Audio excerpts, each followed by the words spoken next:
हमने पहले भी कथाओं में कहा, कमाया कमाया कमाया, आखिरी में जोड़ा जोड़ा और फिर संसार में ही छोड़ा। उसका भोग हमने नहीं किया, उस भोग से हम वंचित रहे। पर कमाने के बाद यदि कहीं आप और हम कहीं अच्छी जगह पर पहुंच जाएं, अच्छी जगह बैठ जाएं, तो ये समझिए कि ये कहीं हमारे पूर्वजों का, हमारे माता पिता की पुण्याई है। एक आप लोगों ने देखा होगा, जितने भी श्रोता भाई बहन आस्था चैनल पर कथा सुन रहे हैं, फेसबुक यूट्यूब पर कथा श्रवण कर रहे हैं, आप लोगों के स्मरण में होगा कि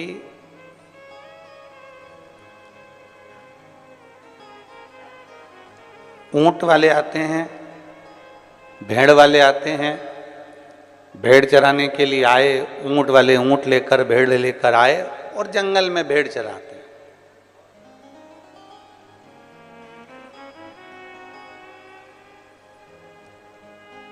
ऊंट वाले ऊंट लेकर आए हैं, भेड़ वाले भेड़ लेकर आए हैं और वो जंगल में चला रहे हैं।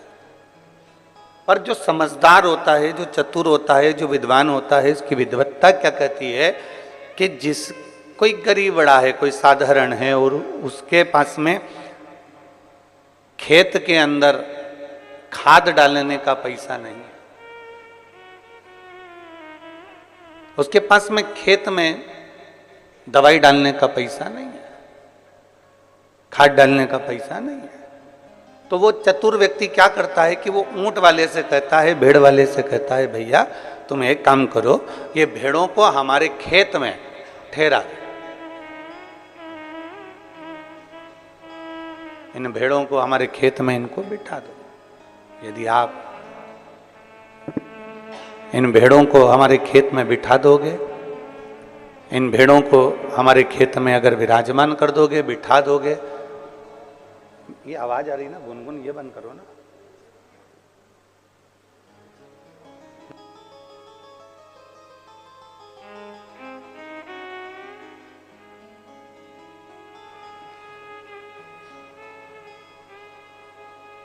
इन भेड़ों को आप हमारे खेत में बिठा दीजिए, इन भेड़ों को आप हमारे खेत में थोड़ा रात्रि भर के लिए बिठा दो।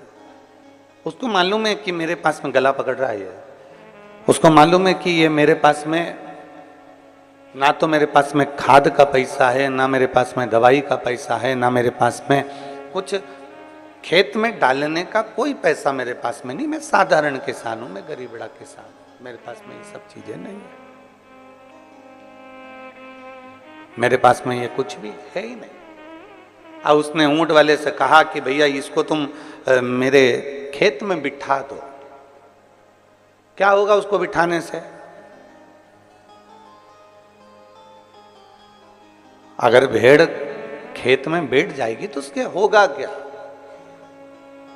किसान को मालूम है कि एक बार भेड़ अगर इतनी सारी संख्या में खेत के अंदर घूम लेती है, बैठ जाती है, और जब वो कहीं ना कहीं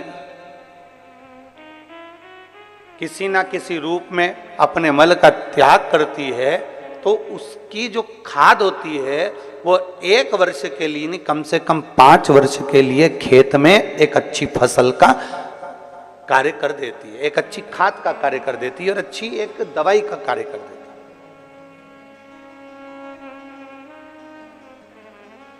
किसान को मालूम है कि मेरे पास में इतना धन नहीं है, किसान को मालूम है कि मेरे पास में इतना पैसा नहीं है। उसने एक ही काम करा कि इन भेड़ों को मेरे खेत में बिठा दो, वो बैठ जाएगी ना तो बस उतने में मेरा काम हो जाएगा और मेरा 5 साल तक अच्छा चल जाएगा,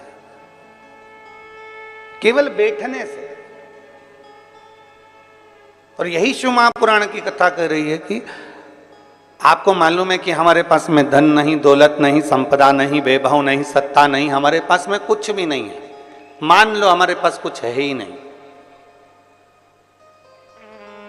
शिव महापुराण की कथा में वेद व्यास जी कहते हैं तो एक काम करो, जैसे किसान भेड़ को अपने खेत में बिठा लेता है तो 5 साल तक उसे खाद डालने की जरूरत नहीं पड़ती, 5 साल तक उसे दवाई देने की जरूरत नहीं पड़ती, खेत में फसल अच्छी होती है। उसी तरह जो एक बार शिव महापुराण की कथा में जाकर बैठ जाता है, उसके 5 साल तक उसको सोचना नहीं पड़ता, उसके जीवन का एक आनंद अपने आप उसकी अग्रणता में आता चले जाए।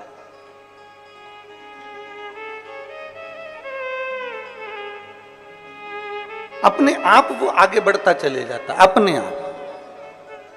आप लोग तो ये शास्त्र में तो हम लोग भेड़ का अगर चरित्र पढ़ रहे हैं तो 5 साल का बोलते हैं, पर शिव महापुराण की कथा तो यहाँ तक कहती है कि आपने अगर भगवान शिव की पवित्र कथा में, भगवान शंकर के मंदिर में, भगवान शंकर के शिवालय में, भगवान शंकर के भक्त के लिए, शिव भक्त के लिए शिवालय में या कथा में या अन्य रूप से अगर हमने 98 भी खर्च करी है तो उसको एक छोटी सी डायरी में लिख के रख लेना चाहिए कि हमने इतनी तारीख को ये रुपया यहाँ खर्च किया है, पुराण में, शिवालय में या शिव भक्त के लिए किया गया है, उसको लिख कर रखो। 3 महीने बाद जब हमको आपके आसपास में कथा हो तो जरूर बताना कि मैंने इतना दिया था, मेरे बाबा ने उसको बढ़ाकर चौगुना कर कर दिया कि नहीं। एक शिव भक्त, एक भगवान शंकर की अविरल भक्ति, भगवान शिव की उपासना, भगवान शंकर की अविरल भक्ति को, भगवान शंकर की अविरल भक्ति को हम धारण करें। और तेरी कृपा बिना एक भी अणु लेते हैं श्वास, तेरी कृपा से बखान क्या करूं मैं राखों के ढेर का, चपटी भभूत में खजाना कुबेर का। हे गंगाधार मुक्ति द्वार ओंकार तू, बोले ओंकार तू, आयो शरण की शंभु तार तार तू। हमने अगर 1 रुपया भी खर्च करा है, हमने 1 रुपया भी शिवालय में, देवालय में, शिव भक्त के लिए कहीं ना कहीं लगा दिया गया है, उसको लिख के रखो कि हमने 1 रुपया दिया है।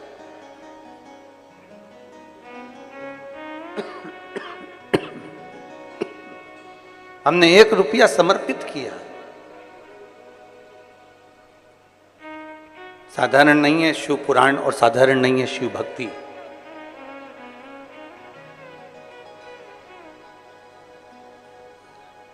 लाखों,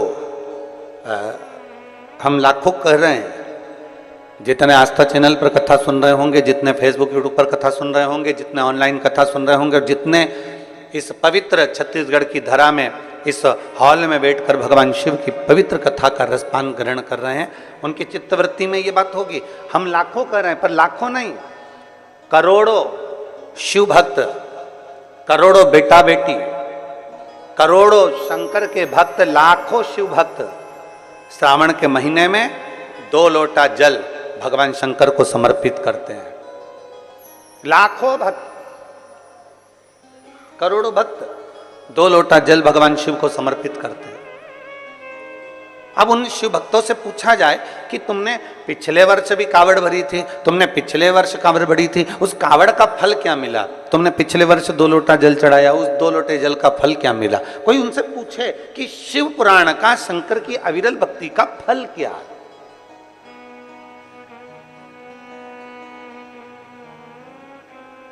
आप इतनी संख्या में बैठे हो, कहीं ना कहीं बाबा ने आप पर कृपा करी है। ये यजमान परिवार जो हैं, सभी शुक्ला जी, पिल्लई जी और खंडेलवाल जी, आदिक सिन्हा जी, ये सब यजमान परिवार तो बन के बैठे हैं, इनके ऊपर तो प्रभु कृपा हुई है। पर जितने श्रोता भाई बहन यहाँ बैठे हुए हैं, वो भी तो अपनी बुद्धि से जरा विचार करें कि हमारे पूर्वजों ने ऐसा कौन सा पुण्य कर दिया था जो सावन महीने में हम यहाँ आकर बैठ गए, भगवान शंकर की कथा का रसतत्व हमने ग्रहण कर लिया। ऐसा कौन सा पुण्य हमने किया था?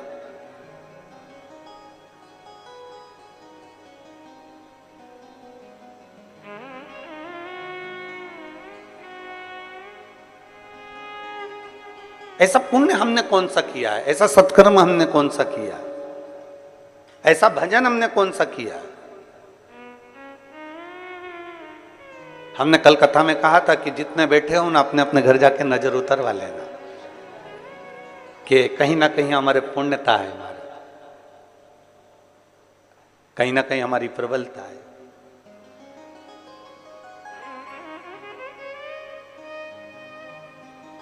और बड़ी वो कहते हैं सोने की चेन अगर गले में पड़ी हुई है या सोने का मंगलसूत्र पड़ा हुआ है तो उसको देखकर चोर तुम्हारे करीब में आता है। और मान लो सोने की चेन है ही नहीं, सोने का मंगलसूत्र है ही नहीं, रुद्राक्ष धारण कर रखा है या तुलसी की माला पहन रखी है, चोर आएगा बाजू में, उसको मालूम है 5 रुपए की तो बाजार में मिल जाती है, 10 रुपए की तो बाजार में मिल जाती है। जब कोई व्यक्ति मरता है तो मरने वाले व्यक्ति के शरीर पे से सारा सोना रात को ही उतार लिया जाता है, संपूर्ण सोना।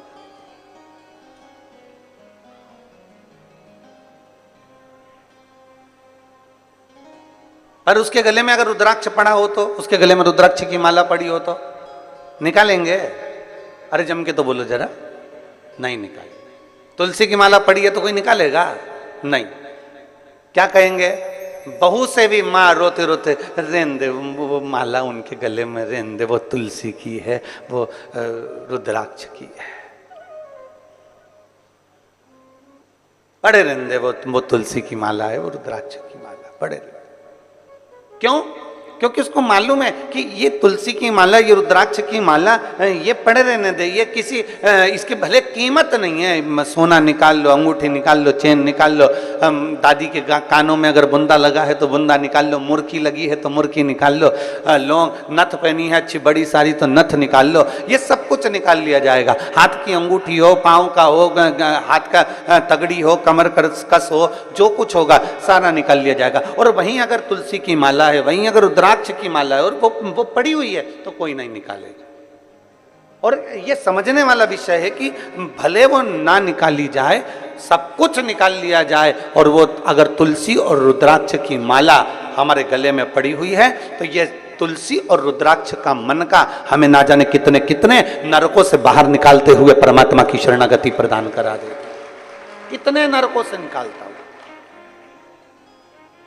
और मैंने तेरे ही भरोसे बाबा, तेरे ही भरोसे हवा बिच उड़ती जावांगी बाबा, डोर हथो छड़ी ना मैं कट्टी जावांगी। भोले मैं तेरी पतंग, शंभू मैं तेरी पतंग, हवा बिच उड़ती जावांगी बाबा, डोर हथो छड़ी ना मैं कटी जावांगी। एक तुलसी की माला, एक रुद्राक्ष हमारे जीवन को सुख प्रदान कर देता, हमारे जीवन को आनंदता प्रदान कर देता। एक बेलपत्र हमारे जीवन को सुख प्रदान कर देते। हम शंकर भगवान का एक लोटा जल समर्पित करते हैं, शिव की भक्ति करते हैं, शंकर को एक लोटा जल चढ़ाते हैं, वो हमें कितना फल देती है, कितना फल देती है। एक कथा आती है, बड़ी सुंदर प्रसंग है, जरा स्मरण करिएगा सभी, जितने चैनल पर कथा सुन रहे हैं, जितने ऑनलाइन कथा सुन रहे हैं, सब अपनी चित्तवृत्ति में रखिएगा इस कथा। एक राजकन्या थी, बड़ी सुंदर थी, बड़ी सुंदर। और राजकन्या इतनी सुंदर, इतनी बढ़िया, इतनी सुंदर, इतनी सुंदर, वो राजकन्या इतनी सुंदर कि उसको देखकर देवता भी आकर्षित हो जाए। इतनी सुंदर राजकन्या, इतनी सुंदर।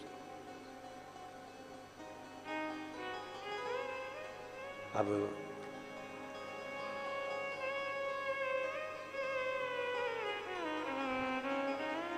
कन्या सुंदर थी, राजा को चिंता लग गई जब कन्या बड़ी हो गई। कन्या बड़ी हुई और चिंता लगी। किसको चिंता नहीं होती? और आज के जमाने में हम तो निवेदन करना चाहेंगे बेटों की शादी की चिंता करो, बेटियों की शादी की मत करो। क्यों? क्योंकि बेटी इतनी मेहनत कर लेती है, इतनी लगनता से काम कर लेती है कि बेटी के लिए तो ढेरों संबंध आना चालू हो जाते हैं। उसकी लगनता, उसकी मेहनत उसको आगे बढ़ा देती है। और बेटों की चिंता इसलिए करना जरूरी होती है कि पिता अपने बेटे को काम पर लगा देता है, जा दुकान देख ले, जा व्यापार देख ले, जा ये कर ले, जा वो कर ले। करता वो भी है मेहनत, ऐसा नहीं कि मेहनत नहीं करता।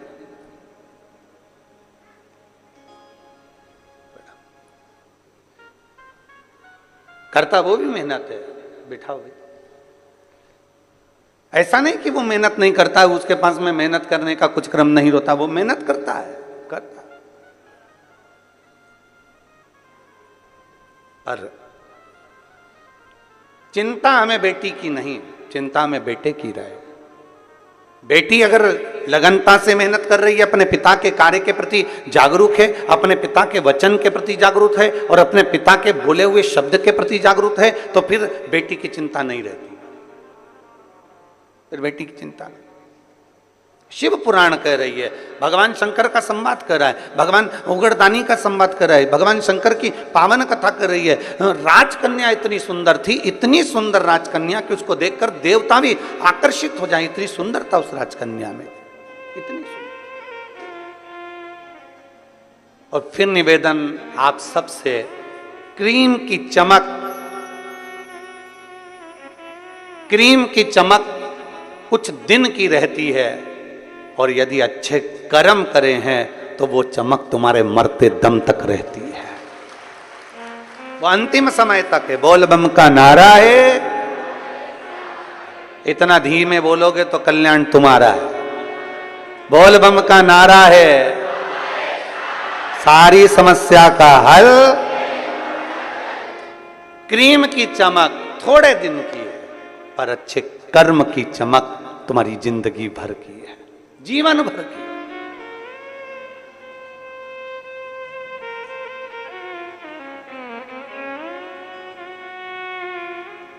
अभी हम कल देख रहे थे कि वो शुक्ला जी हैं आप, है आप, कल हम देख रहे थे भजन में आपको, धर्मपत्नी का तो नहीं कह रहे पर आपको हम कह रहे हैं। जब भजन चल रहा था आपको किसी से मतलब नहीं था, पर आपका नृत्य शंकर को रिझाने के लिए ऐसा जोरदार कमर से आनंद लेते हुए नाच रहे थे कि हमारा भी मन कर रहा था कि हम भी नीचे उतर कर आपके साथ आ जाए। इतनी इतनी भोलेपन से, इतनी सहजता से। और अवस्था देखो क्या कितनी होगी, कितने साल के हो, है 66। नजर उतरवा लेना। प्रणाम।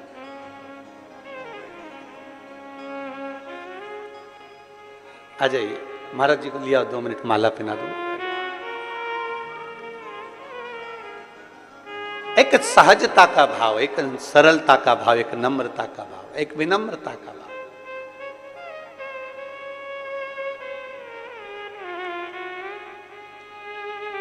और जब अपने भीतर की सरलता होती है ना, अपने भीतर का जब भोलापन होता है, अपने भीतर की जब सहजता होती है ना, तो शिव पुराण कहती है शंकर भगवान को जितना जल प्रिय नहीं, जितना दूध प्रिय नहीं, जितना पंचामृत प्रिय नहीं, जितना सामग्री बेलपत्र प्रिय नहीं, जितनी कोई वस्तु प्रिय नहीं, शिव जी कहते हैं मुझे सबसे ज्यादा व्यक्ति का भोलापन प्रिय है, शंकर को सहजता प्रिय।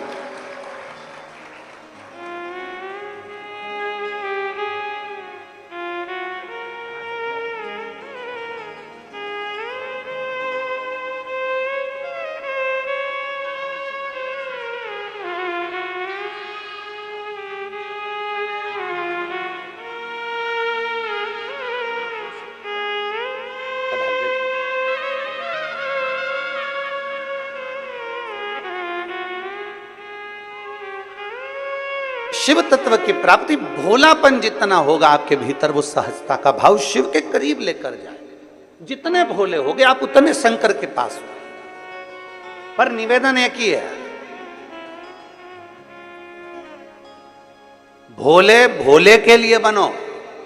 संसार के लिए भोले बन जाओगे तो लोग तुम्हें पीछे धकाना चालू कर देंगे और एक कोने में ले जाकर छोड़ देंगे।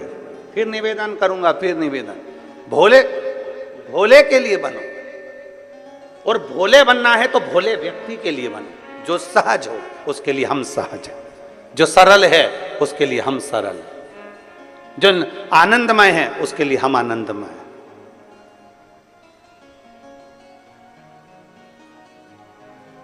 राजकन्या बड़ी सुंदर थी, देवता भी उसको देखकर आकर्षित हो जाए, इतनी सुंदर थी। पिता के मन में थोड़ा सा भाव जागृत हो गया। पिता के मन में लगा कि मेरी बेटी, इसका विवाह करना है मुझे, और मैं विवाह करना, इतनी सुंदर है, इतनी सुंदर है। अब मैं किसी ज्योतिषी को बुलाऊं और ज्योतिषी को बुलाकर इसको जरा दिखाऊं कि मेरी बेटी का भाग्य क्या कहता है।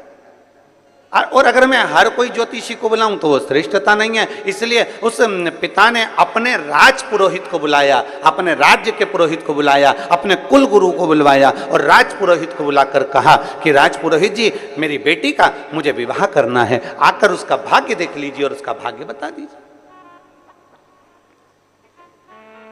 और बेटी, राजकन्या का एक नियम सबसे प्रबल था, सबसे प्रबल नियम था राजकन्या का कि वो शंकर के मंदिर के पुष्प को उठाकर उन्हीं पुष्प की माला बनाकर, उन्हीं पुष्प का श्रृंगार बनाकर शंकर को पिना देती थी, शिवलिंग का श्रृंगार कर देती उसी पुष्प से।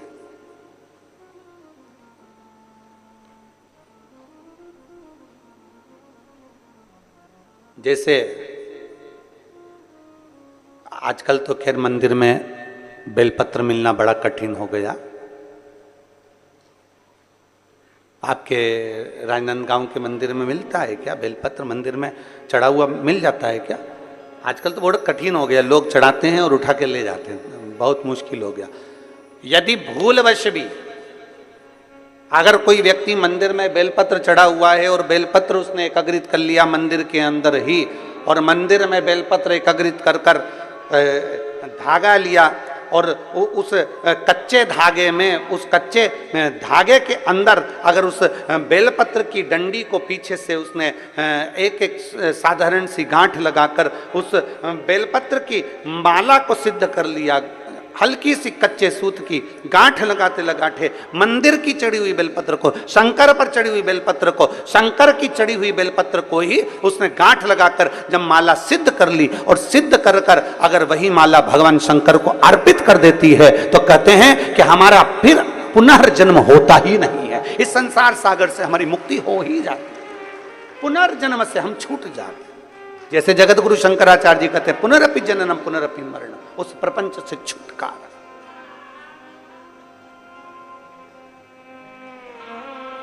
अब कई लोग ऐसे होते हैं कि वो पत्ती में छेद कर देते हैं, नहीं। शिव महापुराण की कथा कहती है चाहे बेलपत्र हो चाहे तुलसी पत्र हो, चाहे बेलपत्र हो चाहे तुलसी पत्र हो, इन दोनों पत्ती के अंदर सुई को नहीं पिरोना चाहिए। बेलपत्र के अंदर भी सुई को नहीं डाला जाता और तुलसी पत्र के अंदर भी सुई को नहीं डाला जाता, दोनों पत्र में। हाँ, कच्चे धागे से आप उसमें डंडी में गांठ लगाकर भगवान शंकर को माला धारण कर सकते हो, पर कौन सी बेलपत्र? फिर से बोलो जरा जम के, कौन सी बेलपत्र? जम के आवाज आना चाहिए। जो शंकर भगवान पर चढ़ी हुई है वही बेल धोया, माला सिद्ध करी और वही माला मेरे देव अधिदेव महादेव को समर्पित कर दी, वही माला। नमामि शमीशा निर्वाण रूपम विभुम व्यापकं ब्रह्मवेद स्वरूपम। नमामि शमीशा निर्वाण रूपम विभुं व्यापकं ब्रह्मवेद स्वरूपम। नमः शिवाय, ओम नमः शिवाय, नमः शिवाय, ओम नमः शिवाय। नमामि निर्वाणरूपं विभुं व्यापकं ब्रह्मवेदस्वरूपं नमामि निर्वाणरूपं विभुं व्यापकं ब्रह्मवेद। शिव को चढ़ा हुआ पुष्प शंकर को वापिस समर्पित, शंकर का बेलपत्र शंकर को वापिस समर्पित, तेरा तुझको अर्पण, क्या लागे मेरा, मेरा है क्या।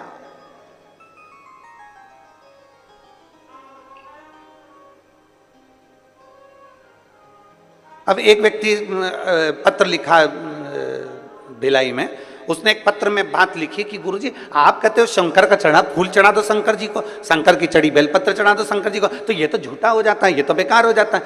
हम उस बच्चे से कहना चाहते हैं, अगर वो कथा सुन रहा होगा ऑनलाइन तो उसकी चित्तवृत्ति में यह बात होगी। दुर्ग का वो बेटा है, अगर उसने बात कथा सुन रहा होगा तो उसको स्मरण में होगा कि आप कह रहे हो कि बेलपत्र झूठा हो गया, शंकर भगवान को चढ़ा फूल झूठा हो गया और वापिस शंकर भगवान को दे दिया। तो हम पूछे अच्छा भगवान ने लिया क्या है? दूध, वो भी गाय के बछड़े का झूठा है। दूध निकालने वाला एक एक ग्वाला एक एक किसान जानता है, पहले बछड़े को छोड़ा जाता है, दूध जब नीचे आता है तब वो निकालता है। बछड़ा अपना मुंह लगा देता है, झूठा दूध निकाला गया है। जल मछली ने झूठा करा है, फूल भौरे ने झूठा करा है।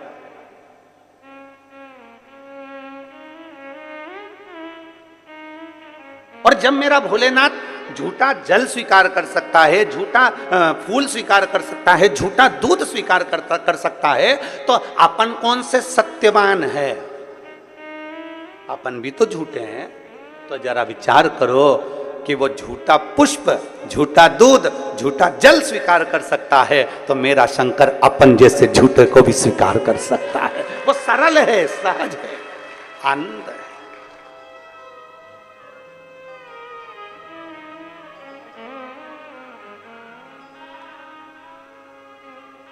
जो बहुत भगवान के सामने जब भी जाओ ना, पूरा पूरा अपना अभिमान, पूरा अहंकार, पूरी अभिमत्ता सब बाहर छोड़ दो, सब कुछ बाहर। अपनी अभिमत्ता अपन को लेके परमात्मा के पास जाना ही नहीं है। निर्मल होकर जाइए, एकदम सहज होकर जाइए। आप ऑफिसर अपनी जगह पर, आप मिनिस्टर अपनी जगह पर, आप आपका पद, आपका धन, आपकी दौलत अपनी जगह पर शिव के सामने सब शून्य है, शंकर के सामने सब शून्य।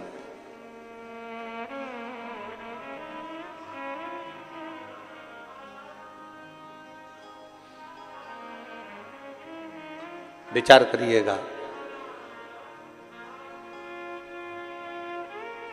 बच्चा कहता है कि सब ये झूठा, हम कहते हैं झूठा नहीं, भगवान उसको स्वीकार करता है। एक शंकर पर चढ़ी हुई बेलपत्र 5, 7, 8, 15, 20 मिल भी गई और उसकी अपने माला तैयार करके शिव को समर्पित भी कर दी, तो ये श्रेष्ठता है उसमें। राजकन्या इतनी सुंदर थी, उसका एक काम था, बाल्यवस्था से 4 वर्ष की जब राजकन्या थी तब उसने अपने कहीं सखी के, कहीं सहेली से सीख लिया था कि मंदिर में पुष्प पड़ा है, उससे श्रृंगार कर दिया, रंगोली बना दी, वही फूल से भगवान की जलाधारी का श्रृंगार कर दिया, वही पुष्प से शिव का श्रृंगार कर दिया। राजकन्या धीरे धीरे धीरे धीरे बड़ी होती चली गई, कन्या बड़ी हो गई, कन्या बड़ी हो गई, मंदिर में जाती, श्रृंगार करती, भगवान का सेवा करती। पिता को चिंता लग गई कि मैं अपनी कन्या का विवाह किससे करूं, इसको किसको समर्पित करा जाए, किसको दिया जाए। और फिर निवेदन है, राजा जनक जैसी चतुरता लाकर रखना अपनी बुद्धि में। बेटी का विवाह करने से पहले राजा जनक जैसी विद्वत्ता लेकर आओ। राजा जनक ने एक संकल्प किया था, मेरी बेटी का विवाह मैं उसी के साथ करूंगा जो धनुष को उठाएगा, चढ़ाएगा, मैं बेटी उसको ब्याह दूंगा। राजा जनक जी ने ऐसा विचार क्यों किया? क्योंकि राजा जनक की बेटी माता जानकी जी जब 4 वर्ष की थी तब राजा जनक जी ने अपने सेवकों से कहा था, धनुष के नीचे का भाग लीप कर आओ, ओछ कर आओ, आज मुझे पूजन करने आना है। सेवक गए, धनुष को 10-10 हजार सेवकों ने उठाया पर धनुष उठा नहीं। सेवक वापिस आ गए, सीता जी खेल रही थी। 4 वर्ष की सीता जी को देखकर कहा, सेवकों ने तुरंत कहा, जानकी जी पिताजी आए तो कह देना हमने धनुष के आसपास का लीप दिया पर धनुष हमसे नहीं उठा, इसलिए उसके नीचे हम गोबर से नहीं लीप पाए। आप कह दोगी ना? सीता जी ने कहा, क्या काका तुमसे धनुष नहीं उठा? चलो मैं उठाती हूं, तुम लीप देना। सीता जी गई, 4 वर्ष की माता जानकी जी ने अपने उल्टे हाथ से धनुष को उठा लिया, सीधे हाथ में गोबर लेकर लीप दिया और धनुष को रख दिया। जनक जी जब पूजन करने के लिए आए, जनक जी जब पूजन करने के लिए आए तो जनक जी ने देखा कि आज धनुष के नीचे का भाग पहली बार लिपा हुआ है। ये किसने लीप दिया? सबने कहा जानकी जी ने लिपा है। जानकी, 4 साल की जानकी, बुलाओ सीता को। जानकी को बुलाया, जानकी बेटा तूने ये धनुष कैसे उठा लिया? उसने कहा पिताजी बिल्कुल सरल था, उल्टे हाथ से सीता जी ने अपने पिताजी के सामने धनुष उठाया, गोबर लिया और लीप के बताकर धनुष को रख दिया। जनक जी ने विचार कर लिया, मेरी बेटी अगर उल्टे हाथ से धनुष उठा सकती है तो इसका पति वो होगा जो धनुष को उठाएगा, चढ़ाएगा, तोड़ देगा, मैं बेटी उसके साथ ब्याह दूंगा। अर्थात जनक जी जैसी विद्वत्ता लेकर आना है। अपनी बेटी विद्वान है तो उससे दुगना विद्वान उसका वर होना चाहिए। अपनी बेटी ज्ञानवान है तो उससे दुगना ज्ञानवान उसका वर होना चाहिए। अपनी बेटी चतुर है तो उससे चतुर उसका वर होना चाहिए। अपनी बेटी सुंदर है तो उससे सुंदर उसका वर होना चाहिए। अपनी बेटी बुद्धि विवेक में प्रबल है तो बुद्धि विवेक में प्रबल उसका वर होना चाहिए। हम क्या देख लेते हैं? एक पेट्रोल पंप देख लो, एक गाड़ी देख लो, एक बंगला देख लो, ये देख लो, वो देख लो और बेटी का विवाह कर दो। क्या मतलब? अगर तुम्हारी बेटी में विद्वत्ता है और भगवान ने उसको अगर लायक बनाया है तो 4 पेट्रोल पंप खड़े करने की जवाबदारी भी तुम्हारी बेटी रखती है, उसका दम रखती है। आप इतना सहज में कोई मिलेगा कि नहीं मिलेगा? अच्छा पेट्रोल पंप दिख रहा है, अच्छा पेट्रोल पंप दिख, अच्छी गाड़ी दिख रही है, अच्छा बंगला दिख रहा है, अच्छा धन दिख रहा है, और मालूम पड़े तुमने बेटी का विवाह कर दिया और लड़की शादी कर कर चली गई और पेट्रोल पंप, गाड़ी, बंगला तो सब देखा पर बेटी के लिए वर अच्छा नहीं देखा। रात को 1-1 बजे तक आ रहा है, मालूम पड़े टन्न होकर आ रहा है, दोस्तों के साथ बैठा रहता है, 1 मिनट का समय उसको अपनी पत्नी के लिए नहीं है। जब भी घर में आता है ऐसा बोलता है कि घर में क्लेश हो जाता है और तुम सोच रही हो कि पेट्रोल पंप से गुजारा हो जाए, तुम सोच रही हो गाड़ी और बंगले से गुजारा हो जाए। एक बात आपसे कहें, बाप बेटी को विदा करता है ना, सारा सोना चांदी, कपड़े लत्ते, जेवर, आभूषण सब देकर भेजता है। बोलो बोलो सही है कि गलत है? जब बाप बेटी को विदा करता है और बाप को मालूम पड़ जाए कि लड़का अच्छा नहीं है, मेरी बेटी का सम्मान नहीं करता, आदर नहीं करता, सत्कार नहीं करता, इसने सब बर्बाद करके रखा है, बच्चों पर ध्यान नहीं देता, तो ईमानदारी से बोलो बाप जमाई की इज्जत करेगा? अरे बोलो तो रे, करेगा इज्जत? नहीं करेगा। क्यों नहीं करेगा? क्योंकि मैंने अपनी बेटी को इतना देकर भेजा, बेटी को मैंने सम्मानजनक कर कर भेजा और मेरे जमाई ने इसकी इज्जत नहीं करी, इसलिए फिर दूसरी बार बाप जमाई का एक बार आदर करेगा, सम्मान करेगा, फिर दूसरी बार आदर नहीं करेगा, सम्मान नहीं करेगा, क्योंकि मैंने देकर भेजा था और इसने आदर नहीं करा। उसी तरह परमात्मा है, परमात्मा ने आंख, नाक, कान, पूरा शरीर देकर भेजा, पूरा शरीर दिया, अच्छे से अच्छा दिया। उस बाप ने पृथ्वी पर भेजने से पहले परमात्मा ने अपने को अच्छा बनाकर भेजा और हम आए पृथ्वी पर और मालूम पड़े काम, क्रोध, लोभ, मोह, आसक्ति, तृष्णा, झूठ, प्रपंच, क्रोध, दिन भर गुस्सा गुस्सा गुस्सा, चिड़चिड़ चिड़चिड़ चिड़चिड़, दिन भर अपशब्द कहना, निंदा करना, बुराई करना, दिन भर उसमें लगा दिया, दिन भर उसमें लगा दिया। भगवान ने सोचा अब तुझे आ तो एक बार तुझे दे दिया, अब की बार दूसरी बार जन्म नहीं दूंगा, बनाऊंगा तो तुझे वहीं राजनांद गांव में भेजूंगा, पर कुत्ता बना के भेजूंगा, तो चिंता मत कर जाए।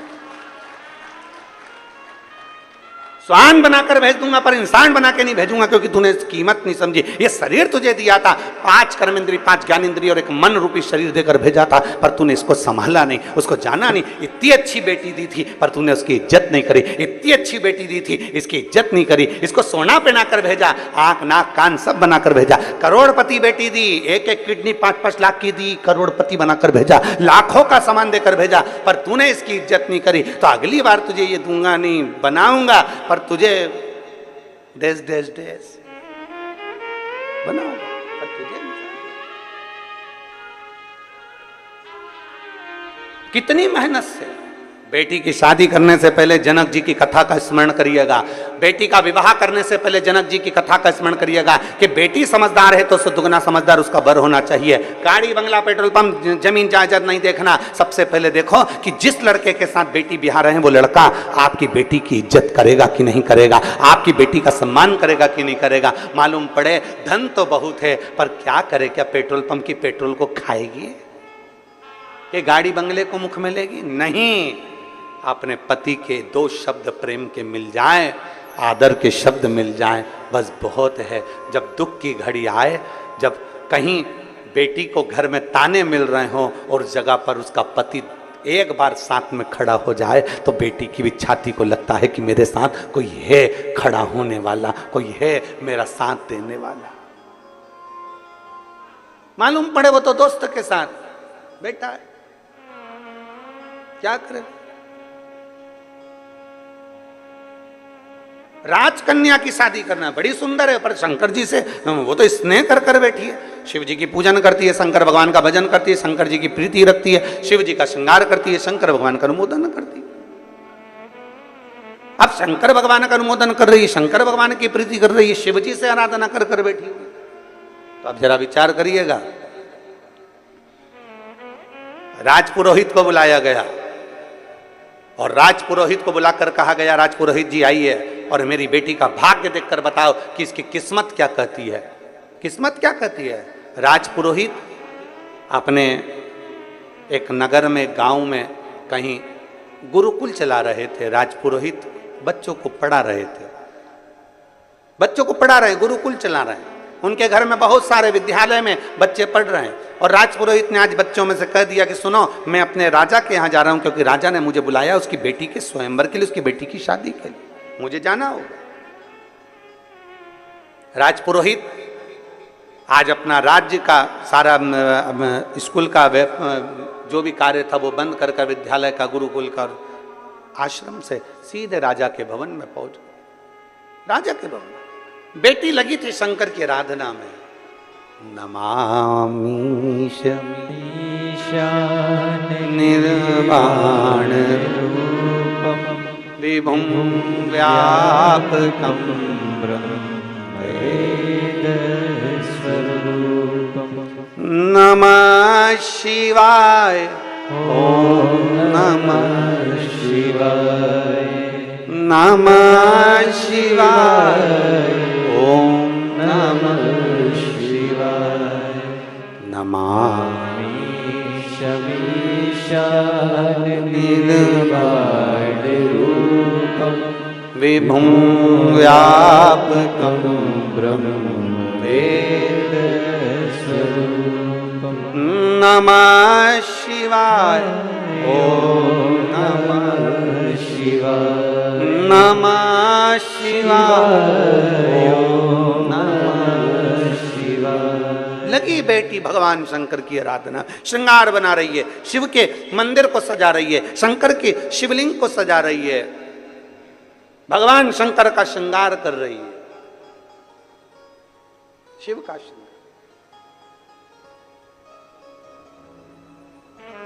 शिवलिंग पर शंकर भगवान के शिवलिंग में 3 जगह ऐसी है जहां पर पुष्प या इत्र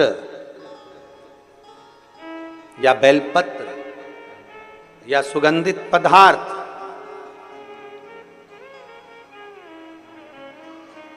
भगवान शंकर को समर्पित करा जाता है तो रोग से निवारण होता जाता है। 3 स्थान समझेंगे। ये शिवलिंग जलाधारी अशोक सुंदरी का स्थान मध्य में, इधर गणेश का स्थान, इधर षडानंद कार्तिकेय का स्थान। 3 स्थान हैं जहां पर बन सके। अगर आपको लगता है कि मैं जांच कराने के लिए डॉक्टर के पास जा रही हूं और डॉक्टर ने बोला है कि कोई बड़ी बीमारी तुमको लगती है तो जांच कराने जाओ, डॉक्टर बोले जांच कराओ, जितनी रिपोर्ट होना आना चाहती आए, पर उससे पहले अगर 3 जगह पर इत्र समर्पित कर दिया जाए, इत्र हो या सुगंधित कोई पुष्प हो, इत्र या सुगंधित पुष्प,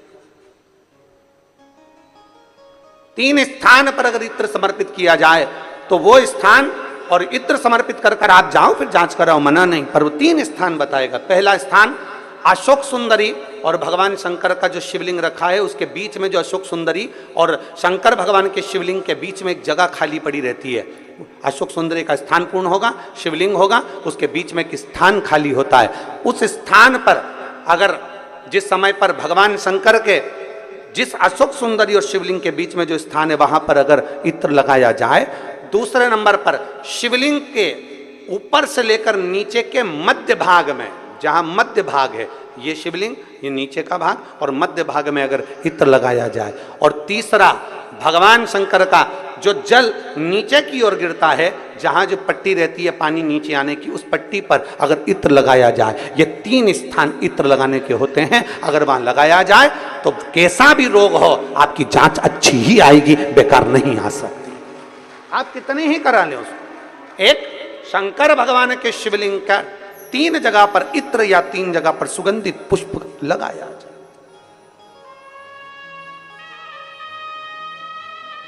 अब जब आप लोग अभिषेक करने बैठते हैं या पूजन करने बैठते हैं या शंकर जी के मंदिर जाते होंगे, कौन कौन जाता है शिवालय? सभी लोग जाते हो?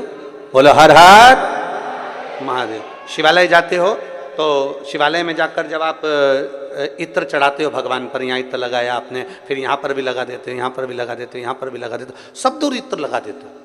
जो समझदार होता है ना वो सभी दूर इत्र लगा देता है। और कई कई ऐसे रहते हैं जरा सा इत्र लिया और रुई में लेके एक जगह पर रख दिया, फूल में लेके एक जगह पर रख दिया, पर पूर्ण जगह पर इत्र लगा दो, बाबा के पूर्ण स्वरूप पर इत्र लगा दो। आपको नहीं मालूम अनायास, आपको नहीं मालूम कि 3 जगह कौन सी है, तो आप पूर्ण स्वरूप पर इत्र लगा दीजिए, पूर्ण स्वरूप पर। वेद मंत्र में त्र्यंबकेश्वर का बाबा का मंत्र,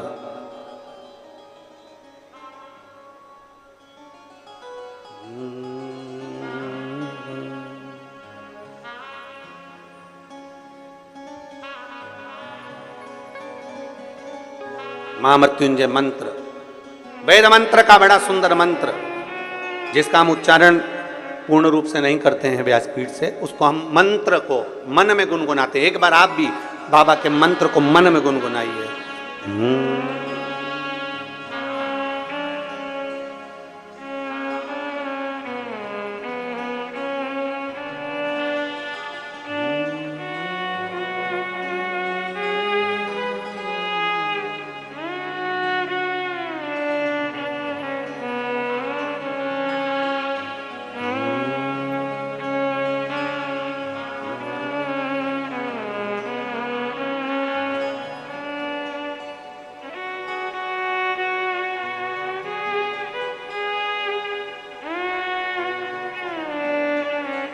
भगवान शिव का त्र्यंबक मंत्र का स्मरण करें, और नहीं कर सकते तो पंचाक्षर करें नमः शिवाय, नहीं कर सकते षडाक्षर करें ओम नमः शिवाय, नहीं कर सकते तो श्री शिवाय नमस्तुभ्यम का स्मरण करें। आपको नहीं ज्ञात 3 जगह का वर्णन,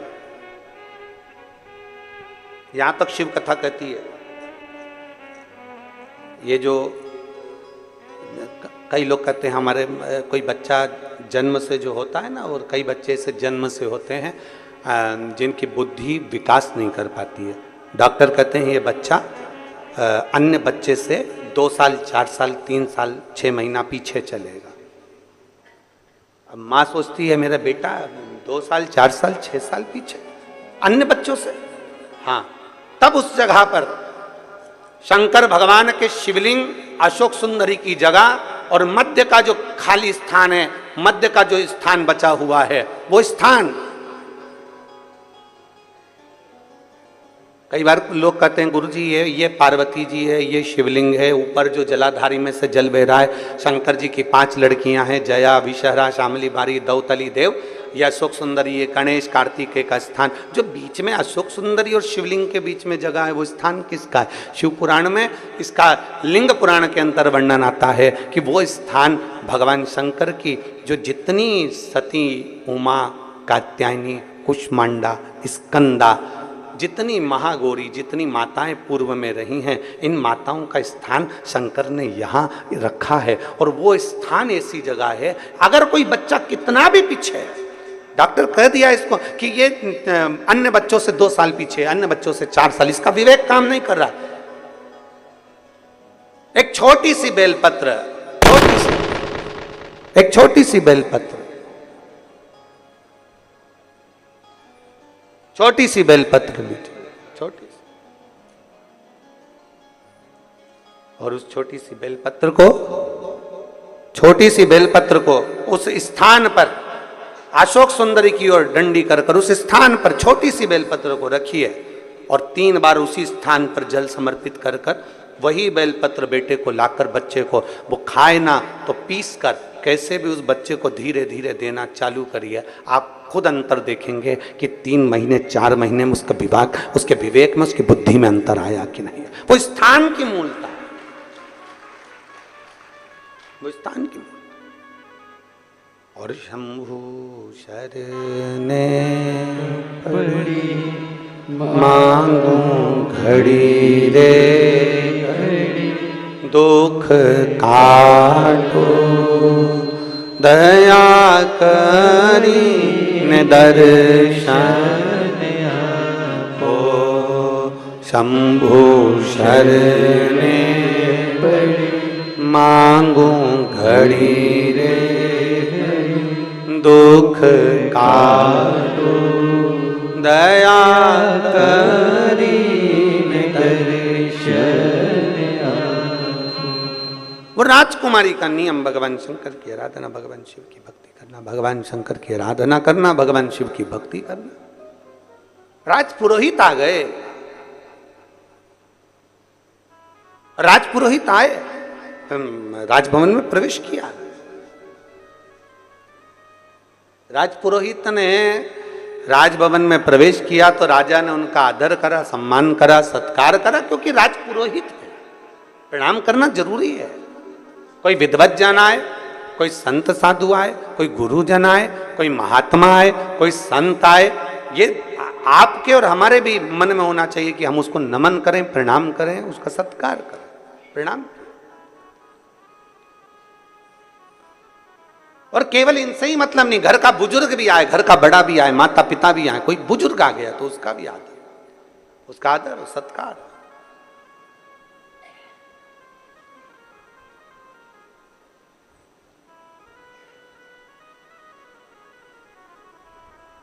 महाराज देखा, राजपुरोहित आए, कहा महाराज जी बेटी का भाग्य देखना है। बेटी का भाग्य?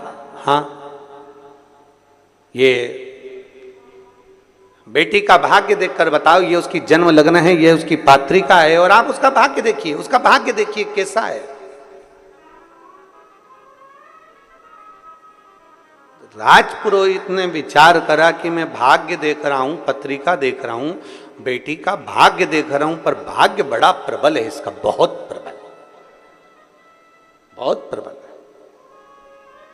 ये जिसके यहां जाएगी उसके यहां 4 चांद लगा देगी। बहुत लक्ष्मी इसके चरण में, बहुत भाव है इसका, बड़ा भाव। पर राजपुरोहित ने कहा कि इतना भाग्य प्रबल है इसका, मैंने ज्योतिषी के हिसाब से उसको देख लिया, पर मैं चाहता हूं कि उस लड़की को एक बार देखूं। राजा तेरी बेटी को मुझे देखना है। वो बेटी कहाँ? मुझे तेरी बेटी से मिलना है। बेटी को बुलाया राजा। मंदिर में सूचना गई, शिवालय में बेटी लगी थी भगवान शंकर की आराधना में। शंभो शरणे पड़ी मांगू घड़ी रे, दुख काटो दया करी दर्शन। बेटी मंदिर में लगी, शिवालय में पूजन कर रही है, भगवान शंकर की माला सिद्ध कर रही है, माला तैयार कर रही है। बेटी माला बना रही थी, सूचना गई दरवाजे पर से, राजभवन से सूचना पहुंची, दरवाजे पर से सूचना पहुंची, महाराज राजकन्या के पास में आपके पिताजी ने आपको बुलाया। महाराज आवाज लगाए हैं, महाराज बुला रहे, आइए।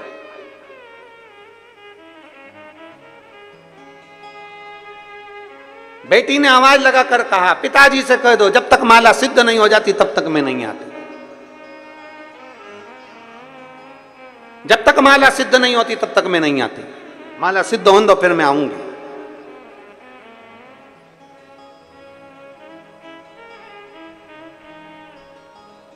देवाधिदेव महादेव का श्रृंगार कर रही है, माला सिद्ध कर रही है। फिर निवेदन मेरी जीजियों से, मेरे जीजाओं से, मेरी बेटियों से, मेरे बेटाओं से, मेरी माताओं से, फिर निवेदन राष्ट्र के सारे श्रोता भाई बहनों से निवेदन है, शंकर के मंदिर जाने का तुम्हारा नियम है ना, कितना भी काम पड़ा रहे, शंकर के मंदिर जाने के नियम को तोड़ना मत, जाते रहो, उसके दरवाजे पर पहुंचते रहो। शिव मंदिर जाने के नियम को प्रबल कर लो, पक्का करो एक नियम। जब तुम्हारा नियम पक्का हो जाएगा तो अपने आप सब कार्य हो जाएगा। क्या नियम हमारे कार्य को प्रबल बना सकता? क्यों नहीं बना सकता। एक व्यक्ति ने सुन लिया कि कोई नियम लेना चाहिए, एक गुरुजी ने कह दिया नियम ले, कोई सा भी नियम ले पर ले, तो उस व्यक्ति ने नियम ले लिया कि मेरे पास में कुमार रहता है, मैं सुबह से कुमार का मुंह देखूंगा। घड़ा बनाने वाला कुमार, मिट्टी के बर्तन बनाने वाला कुमार, उसका मैं मुंह देखूंगा। नियम ले कोई सा भी, उसने नियम ले लिया, जब तक मिट्टी के बर्तन बनाने वाले कुमार का, मेरे पड़ोसी का मुंह नहीं देख लूं तब तक मैं खाना नहीं खाऊंगा। नियम लिया। अब रोज नियम से कुमार का मुंह देखता। एक दिन 8 महीने 15 महीने निकल गया, 8-15 महीने निकलने के बाद 1 साल पूरा निकल गया। कुमार का मुंह देखते देखते देखते मुख निकलने समय निकल गया। एक दिन कुमार कहीं चले गया और वो दिखा ही नहीं, 2 बार 3 बार देखा, दिखा ही नहीं। मैं रोटी कैसे खाऊं, भूख लग रही इसको। इसने कुमार के घर गया, उसकी पत्नी से पूछा क्यों तुम्हारा पति कहाँ गया? तो कहे वो मिट्टी लेने गए हैं बर्तन बनाने के लिए। कहाँ गए? वो दूसरे गांव में। वो ढूंढता ढूंढता उस गांव में चले गया। आज कुमार का भाग्य ऐसा था कि वो मिट्टी खोद रहा था, उसमें उसको सोने का हंडा निकल गया था और ये पहुंच गया इतने में। जैसे ही पहुंचा, इसने सोने का अंडा नहीं देखा, इसने तो बस कुमार को देखा और कुमार को देखते से बोला देख लिया देख लिया देख लिया। कुमार को लगा सोने का हंडा मिला, इसने हंडे को देख लिया। कुमार हंडा लेके उसके पीछे पीछे भागा। भैया भैया तेरे से निवेदन है, किसी से मत कहना। क्या नहीं कहना? बस जो मिला है अपन दोनों आधा आधा बांट लेंगे, पर किसी से मत कहना। अपन दोनों आधा आधा बांट लेंगे पर किसी से मत कहना। उस व्यक्ति ने पूछा किसका नहीं कहना? क्या नहीं कहना? कि मुझे जो सोने का हंडा मिला है उसका मत बोलना, आधा तेरा आधा मेरा, दोनों ने बांट लिया। उस व्यक्ति ने कुम्हार के हाथ जोड़कर कहा भैया मैंने तो एक नियम लिया था, वो नियम था तेरे मुंह देखने का। उस समय भी मैंने हंडा नहीं देखा था, पर तेरा मुंह देखने का नियम मुझे इतना फल जाएगा कि आधा सोना मिल जाएगा। इससे बढ़कर सुख और क्या चाहिए? एक नियम प्रबल कर लो, बड़ा बड़ा प्रबल नियम। रोज मंदिर जाऊंगी, झाड़ू लगाऊंगी, पोछा लगाऊंगी, मंदिर में बाबा का श्रृंगार करूंगी, बाबा को चंदन लगाऊंगी, बाबा को इत्र लगाऊंगी। कुछ नियम अपनी जिंदगी में धारण करो।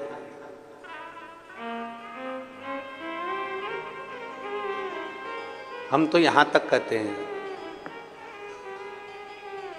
आप कोई दूसरा नियम नहीं ले सकते तो एक नियम ऐसा ले लो, अपने दुकान जाते हो ना, अपनी सर्विस पर जाते हो ना, अपनी नौकरी पर जाते हो ना, अपनी ड्यूटी पर जाते हो ना, तो एक नियम ले लो।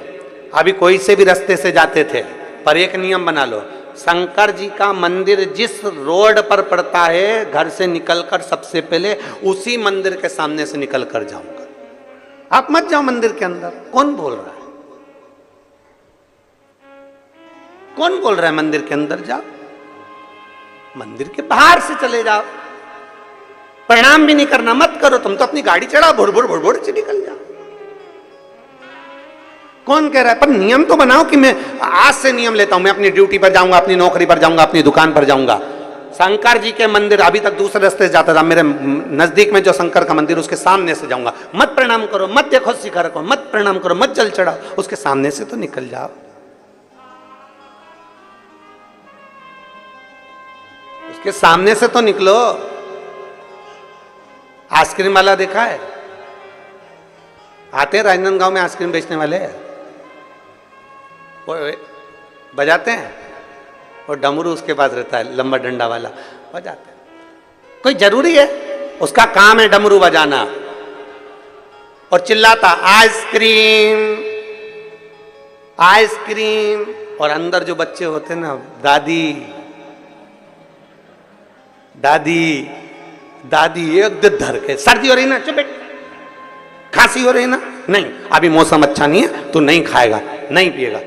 अब पर आइसक्रीम वाले का नियम है, तुम खाओ चाहे मत खाओ, आओ चाहे मत आओ, आइसक्रीम ले चाहे मत लो, पर उसका नियम है डमरू बजा का आइसक्रीम। और अंदर जो बच्चे हैं उनके हृदय में उत्पात हो रहा है। मेरे को दादी, वो रोज आता है, रोज आवाज लगाता है। दादी ने उसको समझा भी दिया आइसक्रीम वाले को, हे भैया मेरे दरवाजे पर आके डमरू क्यों बजाता है? आइसक्रीम वाला बोला रोड तुम्हारी है क्या? आवाज मेरी, रोड मेरी, मेरी मर्जी, मैं कुछ भी करूं। आइसक्रीम वाला आवाज लगा रहा है। अंदर बैठे बच्चे, एक दिन मां संभालेगी, 2 दिन संभालेगी, 3 दिन संभालेगी, 4 दिन संभालेगी, 5 दिन संभालेगी। दादी गई भजन में और बच्चे गए ताई जी के पास।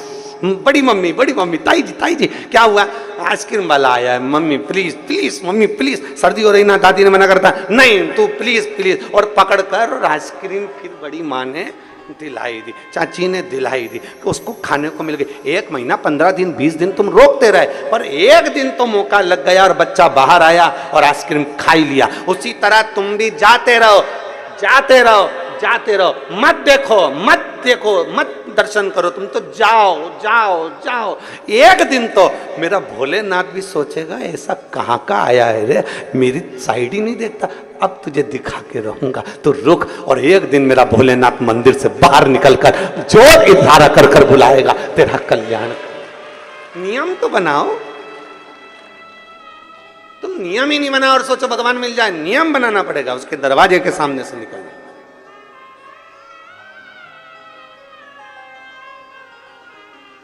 एक कथा बहुत पहले हमने सुनाई थी कि एक भक्त, भगवान नहीं सुन रहे थे तो मंदिर जाता था, पर पानी लेकर जाता था, और पानी लेकर जाता था शंकर जी पे नहीं चढ़ाता था। शंकर जी 2-3 महीने हो गए शिव जी पे जल नहीं चढ़ाता, और आसपास चढ़ा किया जाता, पर शंकर जी पे नहीं चढ़ाता। शंकर जी को लगा कितना एबला है?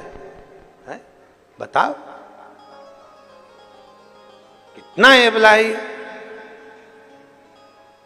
शंकर जी ने पार्वती से कहा, रोज मंदिर आता है और जल लेके आता है, चढ़ाता नहीं है। अब जरा विचार करिए,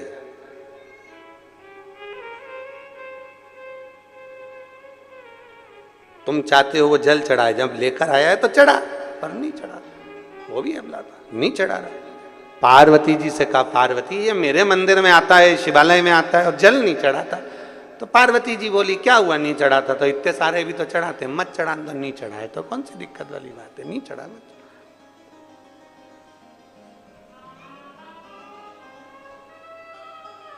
2-3 महीने निकले, अब शंकर जी से रिया नहीं गया। एक दिन शंकर जी उसके पीछे पीछे उसके घर तक चले गए और एक बच्चे का रूप रखकर उसका हाथ पकड़कर बोले, काका तू मंदिर में सब दूर जल चढ़ाता है और मुझे जल नहीं चढ़ाता, शिव को जल नहीं चढ़ाता, क्यों?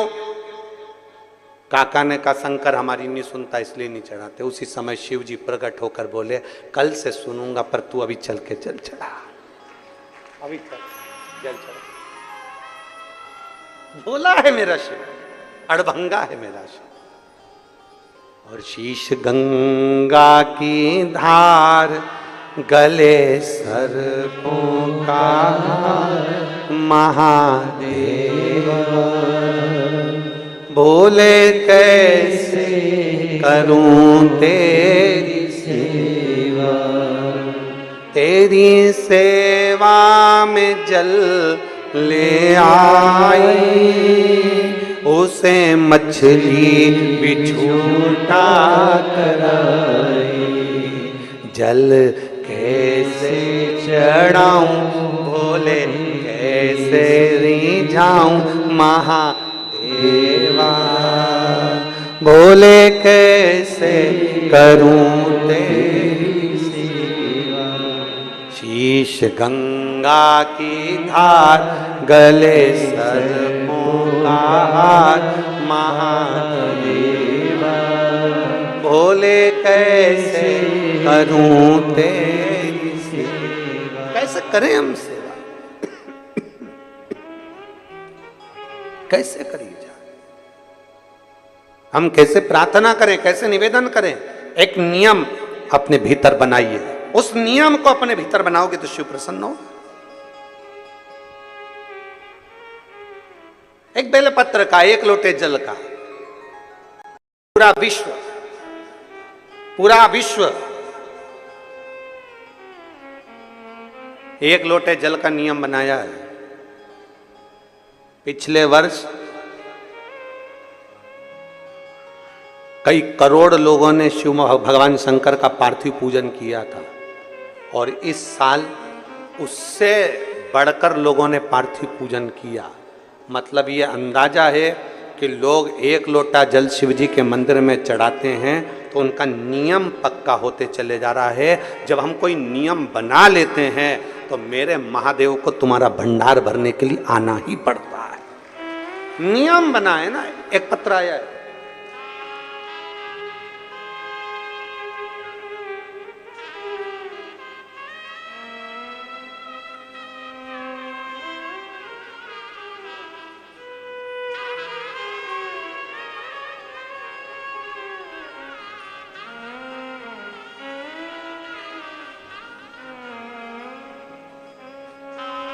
रानी शर्मा, राजनंदगांव।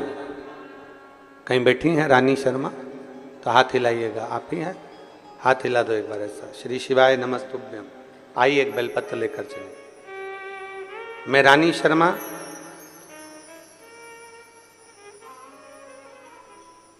भगवान देवादिदेव महादेव की भक्ति का, पशुपति नाथ के व्रत का मैं क्या वर्णन करूं। गुरुदेव, मेरे बड़े बेटे की सरकारी नौकरी के लिए अप्लाई किया और बहुत प्रयास किया, पर कहीं ना कहीं किसी ना किसी रूप में रह जावे। पर एक नियम आप बताते हैं एक लोटे जल का और पशुपति व्रत का। मेरे बाबा ने ऐसी सुनी कि मेरे बेटे की बाबा की कृपा से सरकारी नौकरी लग गई, इसलिए मैं बाबा को यहां प्रणाम करने के लिए आ जाओ।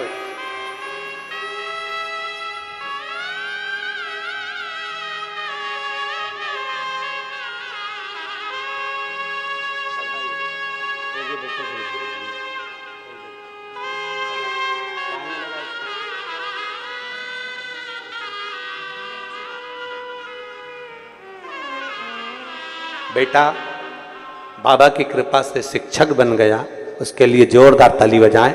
शिव कृपा है। एक नियम जब हम अपनी जिंदगी में बनाते हैं, एक नियम, तो वो कहीं ना कहीं सार्थक होता है। एक पत्र हो रहे,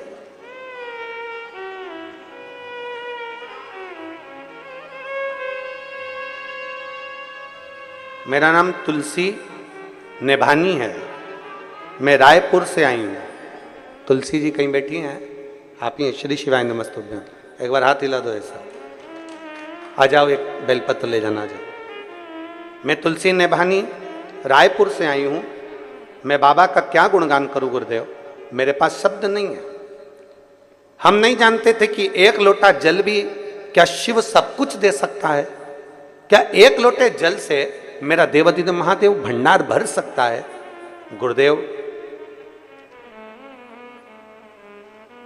बाबा की कृपा से शिव जी को पहली बार कथा सुनकर हमने एक लोटा जल चढ़ाना प्रारंभ करा।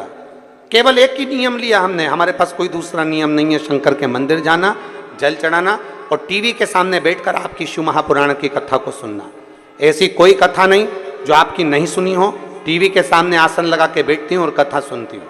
बाबा से बस एक प्रार्थना करती थी, बाबा मेरी पूरी जिंदगी किराए के मकान में निकल गई, मेरा पूरा जीवन, मेरी अवस्था पूरी किराए के मकान में निकल गई, क्या मैं मेरी पूरी अंतिम अवस्था तक भी क्या किराए के मकान में रहूंगी?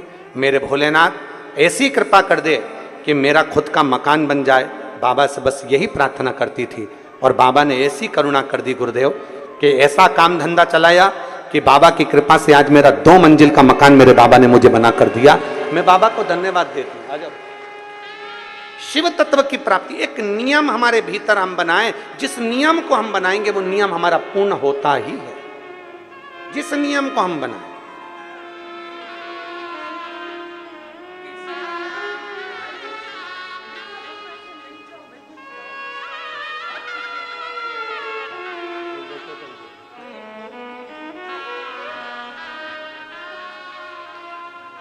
शिव कृपा के बिना नहीं मिल सकता।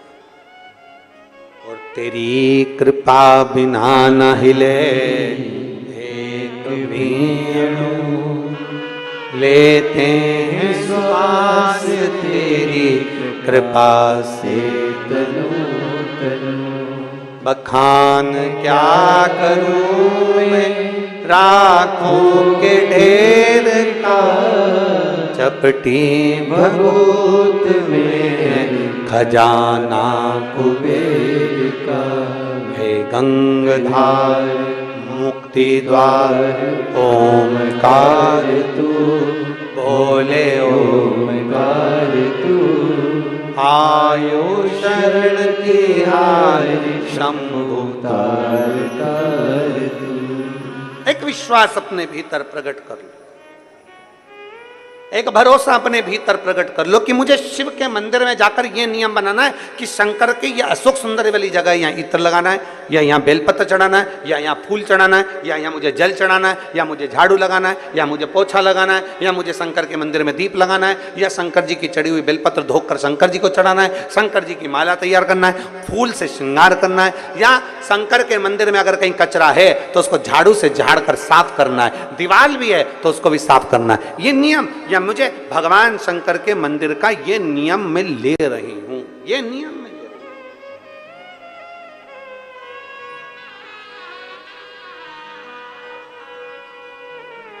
बेटी ने आवाज लगाया, पिताजी से कह दो मैं माला सिद्ध कर कर आती हूं।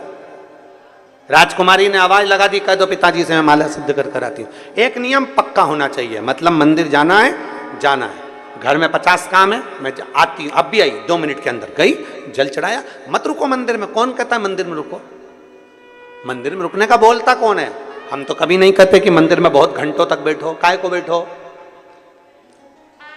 राम जी के मंदिर में बैठने की जगह होती है, देवी जी के मंदिर में बैठने की जगह होती है, नारायण के मंदिर में बैठने की जगह होती है, सारे मंदिरों में बैठने की जगह होती है, पर शंकर जी के मंदिर में बैठने की जगह नहीं होती। जो आता है पानी ढोल कर जाता है, इतना पानी ढोल जाता है कि साड़ी भी ऊंची कर कर जल चढ़ाना पड़ता है। तो भगवान शंकर कहते हैं मेरे मंदिर में आके बैठो मत, फालतू बर्बाद टाइम क्यों करते, चलो अपने घर जाओ, जल चढ़ाओ, जाओ। काय को फालतू का समय बर्बाद कर रहे हो? चलो निकलो यहां से, बाहर जाओ, चलो।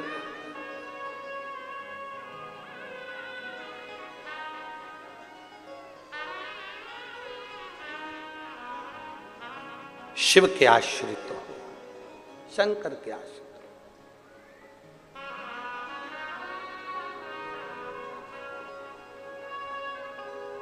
हो। और भगवान देवाधिदेव महादेव का चरित्र कहता है, भगवान शंकर का पावन चरित्र कह रहा है, भगवान शिव का पावन चरित्र।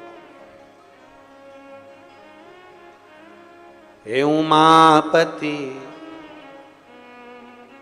उमापति रखियो मेरी लाज, उमापति रखियो मेरी लाज, उमापति रखियो मेरी लाज, उमापति रखियो मेरी लाज, उमापति रखियो मेरी लाज, उमापति रखियो मेरी लाज। भूल के सारी दुनिया भोले, भूल के सारी दुनिया भोले, भूल के सारी दुनिया भोले, भूल के सारी दुनिया भोले। तुम्हें पुकारूं आज, उमापति रखियो मेरी लाज, उमापति रखियो मेरी लाज, उमापति रखियो मेरी लाज, उमापति रखियो मेरी लाज, उमापति रखियो मेरी लाज, उमापति रखियो मेरी लाज। भूल के सारी दुनिया भोले, भूल के सारी दुनिया भोले, ओ भूल के सारी दुनिया भोले, भूल के सारी दुनिया भोले। तुम्हें पुकारूं आज, उमापति रखियो मेरी लाज। उमापति रखियो मेरी लाज। उमापति रखियो मेरी लाज। उमापति रखियो मेरी लाज। बड़े भाव से दोनों हाथों से।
जोड़ लिए हैं प्रीत के धागे, जोड़ लिए हैं प्रीत के धागे, सभी का लागे तेरे आगे, सभी का लागे तेरे आगे। तेरे नाम से आत्मा जागे, तेरे नाम से आत्मा जागे। दूर दूर सब अवगुण भागे, दूर दूर सब अवगुण भागे। रोम रोम मेरा तुम्हें पुकारे, रोम रोम मेरा तुम्हें पुकारे, रोम रोम मेरा तुम्हें पुकारे, रोम रोम मेरा तुम्हें पुकारे। रखियो मेरी लाज, उमापति रखियो मेरी लाज। उमापति रखियो मेरी लाज, उमापति रखियो मेरी लाज। उमापति रखियो मेरी लाज। भूल के सारी दुनिया भोले, भूल के सारी दुनिया भोले, ओ भूल के सारी दुनिया भोले, भूल के सारी दुनिया भोले। ओ तुम्हें पुकारूं आज, उमापति रखियो मेरी लाज। उमापति रखियो मेरी लाज, उमापति रखियो मेरी लाज। उमापति रखियो मेरी लाज।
तेरी दया के बादल बरसे, तेरी दया के बादल बरसे।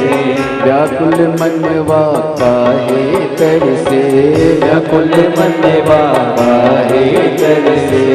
तेरी दया के बादल बरसे, तेरी दया के बादल बरसे।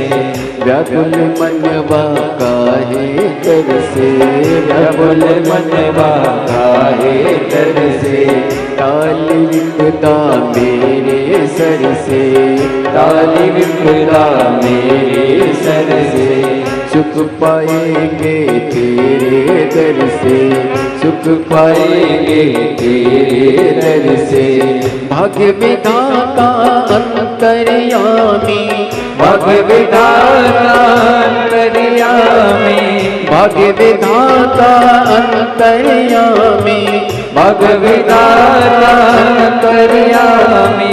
देवों के सरताज उमापति रखियो मेरी लाज, उमापति रखियो मेरी लाज, उमापति रखियो मेरी लाज, उमापति रखियो मेरी लाज।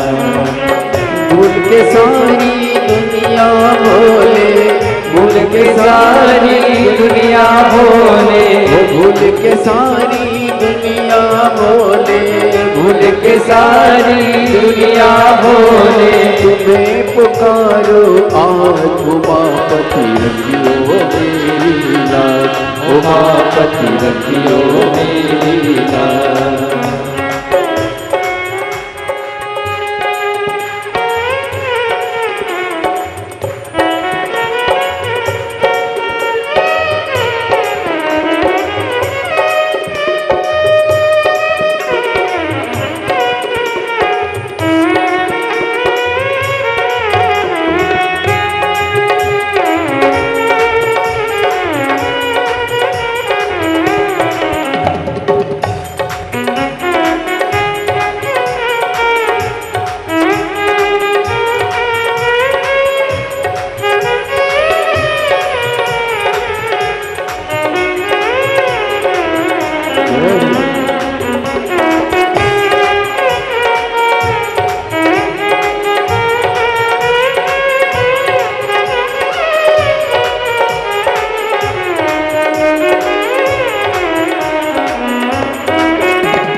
हरदम करूँ मैं तेरी भक्ति, हरदम करूँ मैं तेरी भक्ति।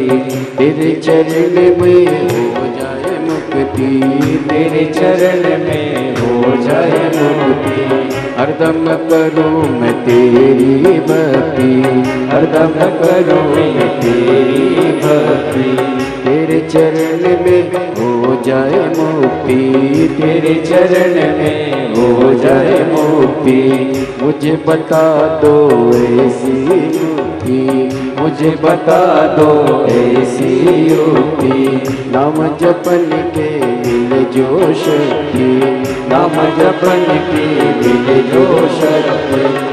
मुझको दे दो ऐसा वर कोई, मुझको दे दो ऐसा वर कोई, मुझको दे दो ऐसा वर कोई, मुझको दे दो ऐसा वर कोई। पूर्ण हो सबका उमापति रखियो मेरी लाज, उमापति रखियो मेरी लाज, उमापति रखियो मेरी लाज, उमापति रखियो मेरी लाज।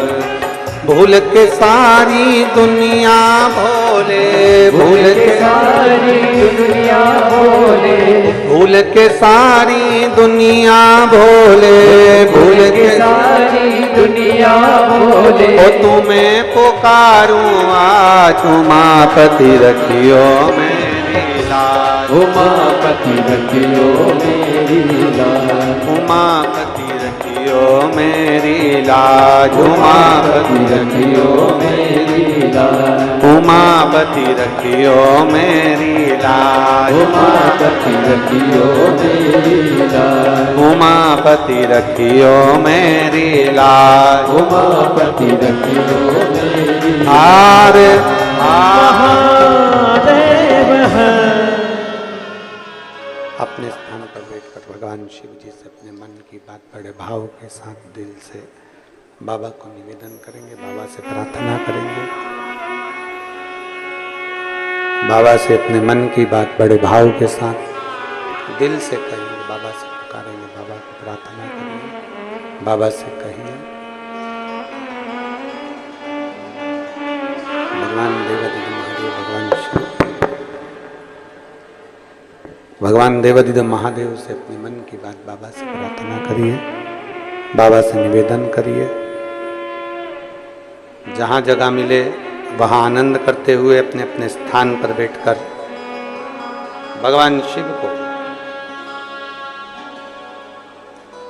श्रावण के इस पवित्र महीने में 72 वर्ष के बाद ऐसा सावन, 72 वर्ष के बाद ऐसा सावन, और उसमें भी शिव महापुराण की कथा और भगवान शिव से अपने मन की बात भगवान शिव से अपने मन की बात भाव के साथ दिल से प्रार्थना करें।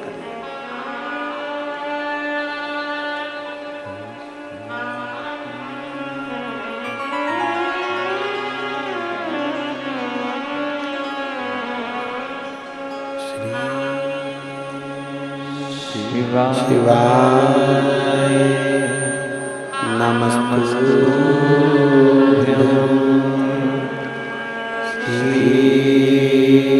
शिवाय नमस्तुभ्यं, श्री शिवाय नमस्तुभ्यं, श्री शिवाय नमस्तुभ्यं,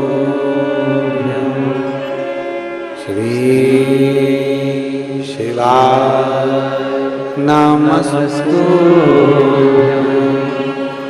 भोला सब दुख काटो ओ भोला सब दुख काटो, शिव शंकर जपो तेरी माला, भोले बाबा जपो तेरी माला, भोला सब दुख काटो ओ भोला सब दुख काटो। वेश है मंगलकारी, वेश है मंगलकारी, शमशान वासी हमारा, शमशान वासी हमारा, ओ भोला सब दुख काटो, ओ भोला सब दुख काटो। भगवान शिव की कथा कर रही है, भगवान शंकर का संवाद कर रहा है, शिव तत्व कह रहा है, भगवान शंकर का अनुमोदन कर रहा है, शिव महापुराण की कथा वर्णन कर रही है। राजकन्या ने कह दिया कि पिता से कह दो कि मैं आती हूं, अभी मेरी माला पूर्ण तरह से तैयार हो जाए, शिव का श्रृंगार कर दूं, तब मैं पहुंच जाऊं। शिव की सेवा छोड़ना नहीं चाहिए।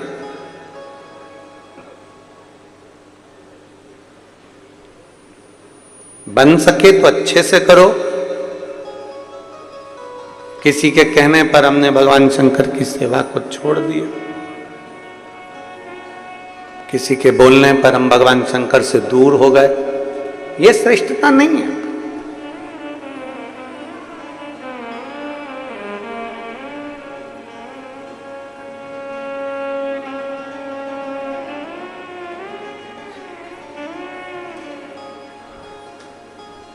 साड़ी खरीदने के लिए दुकान पर जाते हो आप लोग? बोलो तो जम के। एक साड़ी देख कर ही ले आते हो क्या? कितनी साड़ियां देखते हो? कम से कम 5, 7, 10 साड़ी तो देखते हो। और मेरे जीजा उन भी कपड़े खरीदने जाते हैं तो 10 तरह का जीन्स देखते हैं, टी शर्ट देखते हैं, कपड़ा देखते हैं कि भाई ये जो अच्छा लगेगा वही तो लेंगे। बच्चों के लिए कपड़े खरीदने जाते हैं तो 10 तरह का कपड़ा देखते हैं, जो अच्छा लगता है वही तो लेते हैं। अब जरा विचार करिएगा,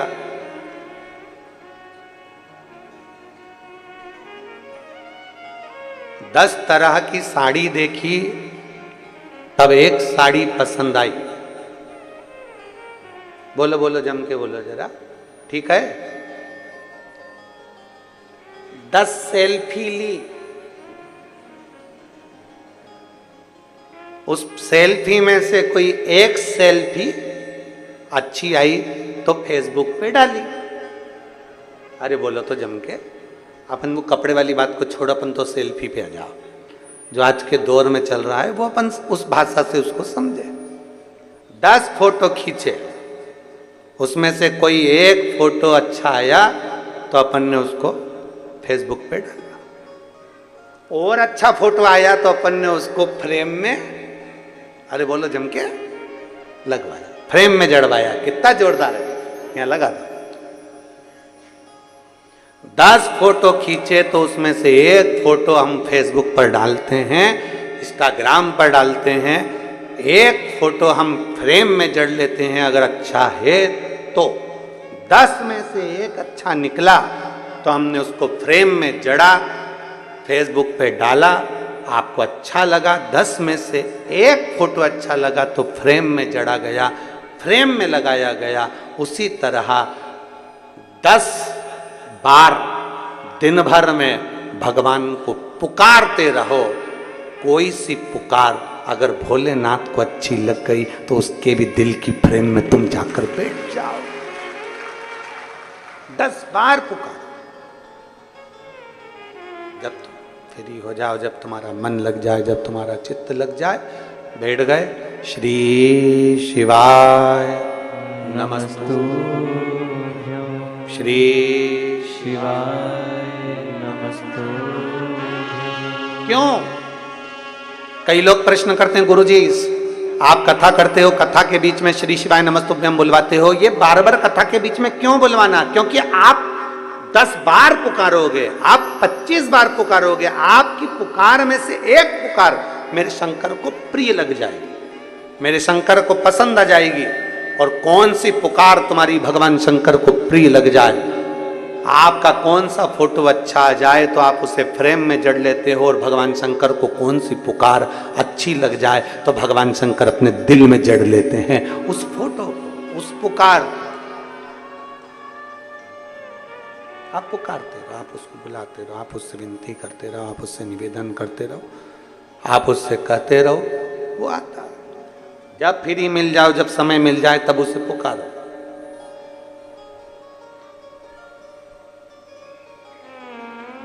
कोई सी पुकार तो सुनेगा,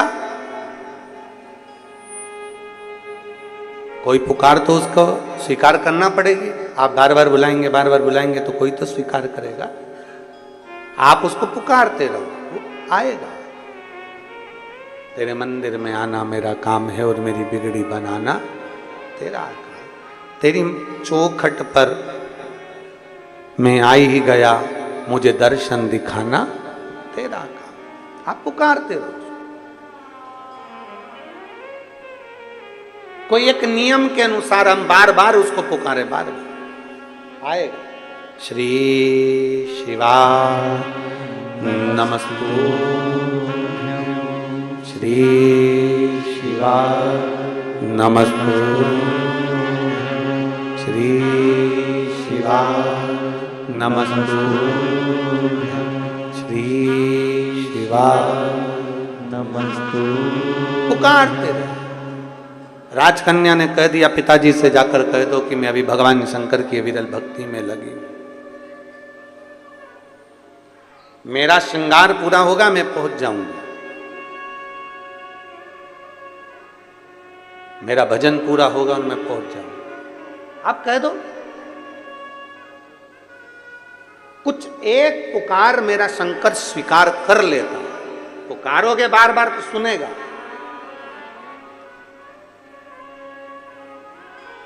क्यों? बच्चों की फीस जमा कर दी? क्यों?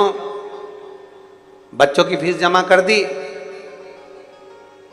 एक बार नहीं सुना, दो बार नहीं सुना, तीन बार नहीं सुना, चार बार नहीं सुना, भले बोलेगा नहीं पति, पर तुमने जैसे ही फोन लगाया, क्यों बच्चों की फीस जमा कर दी, बोलेगा नहीं।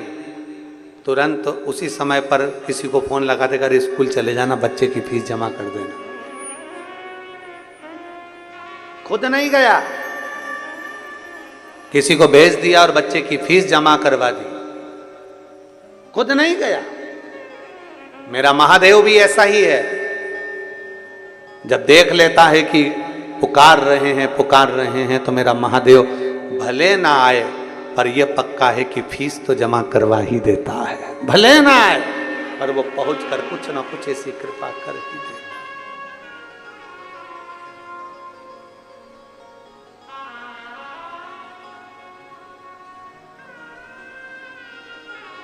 और मैंने तेरे ही भरोसे बाबा, तेरे ही भरोसे हवा में उड़ती जवानी बाबा, डोर हथों छड़ी ना मैं कटी जाऊंगी।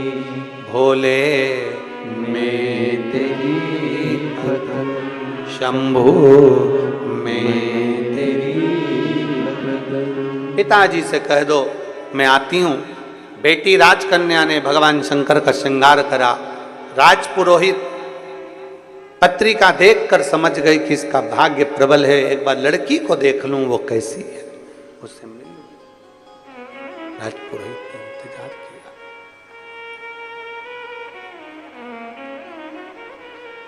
राजपुरोहित ने इंतजार किया। बेटी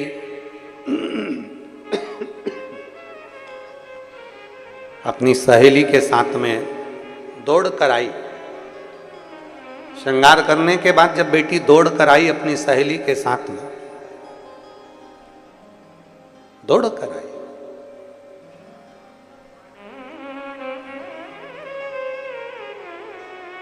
पिताजी को हाथ जोड़कर नमन किया, दोनों हाथ उठाकर हर हर महादेव किया। कुल गुरु पुरोहित को बुलाकर कहा कि देखिए ये मेरी बेटी है, ये मेरी बेटी है। अब आप इसका भाग्य बता दीजिए, इसका भाग्य क्या कहता है। इतनी सुंदर बेटी, इतनी सुंदर बेटी, इतनी सुंदर बेटी, राजपुरोहित की बुद्धि देवर्षि नारद जैसी हो गई। देवर्षि नारद जैसी। नारद जी को बुलाया था राजा ने अपने नगर में और बुलाकर कहा कि ये मेरी बेटी है और इस बेटी का भाग्य देखकर बताओ। तो देवर्षि नारद ने सोचा इतनी सुंदर कन्या, इससे तो मैं ही ब्याह कर लूं। भगवान से वर मांगने के लिए नारद जी ने तप किया कि मेरा सुंदर स्वरूप बना दो जिसमें मेरा हित हो जाए। सुनिए कथा। काहे का मुख बन गया था? बंदर का। परहित की बात करोगे, परहित की बात करोगे तो दुनिया में राज्य करोगे, और स्वयं की हित की बात करोगे तो एक दिन धक्का खाकर, ठोकर खाकर जमीन पर गिर जाओ। परहित की बात। संत साधु गुरुजन ब्राह्मण जन तपस्वी जन साधक जन और घर के बुजुर्ग माता पिता परहित की बात करें। आवाज सेट नहीं हो रही तुम्हारे साउंड की। परहित की बात करें।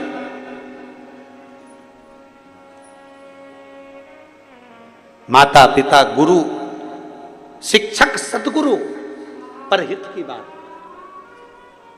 परहित। और जब परहित की बात करेंगे तो एक आनंद के साथ हम आगे बढ़ेंगे, परहित के साथ।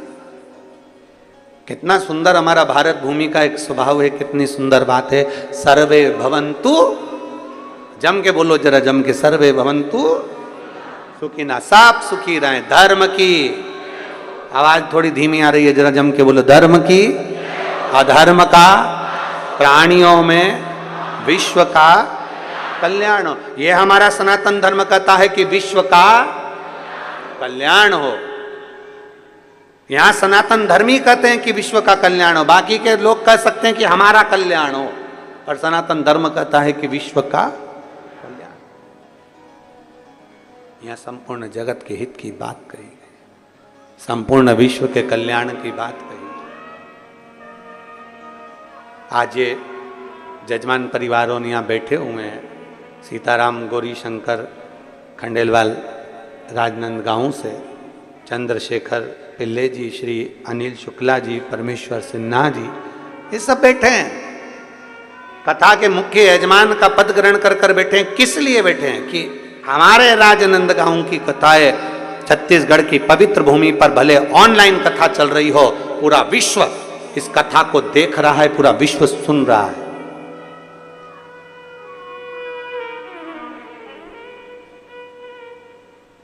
जो पंडाल में नहीं आ पाते थे वो मोबाइल पर और टीवी पर कथा सुन रहे हैं।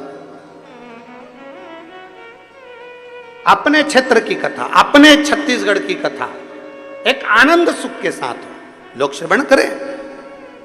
और श्रावण के महीने में 72 वर्ष के बाद जो सावन का महीना आया, उसको अपने घर पर बैठकर अपने ऑनलाइन कथा का तत्व ग्रहण करें। संपूर्ण विश्व, संपूर्ण जगत। कई लोगों ने मैसेज भी करा सीहोर कि हम इस कथा को बैठकर नहीं सुन पा रहे हैं। तो हमारा निवेदन है सभी श्रोता भाई बहनों से, ये ऑनलाइन कथा है, इसको अपने घर पर बैठकर सुनो। और इसके बाद में जो कथा 12 तारीख से 16 तारीख तक नया रायपुर में है, उसको भले तुम पंडाल में बैठकर सुनना। ऐसा नहीं कि सावन के महीने में तुम्हें कथा नहीं मिलेगी, आप लोग फिर वहां पंडाल में बैठकर सुनो, मना नहीं।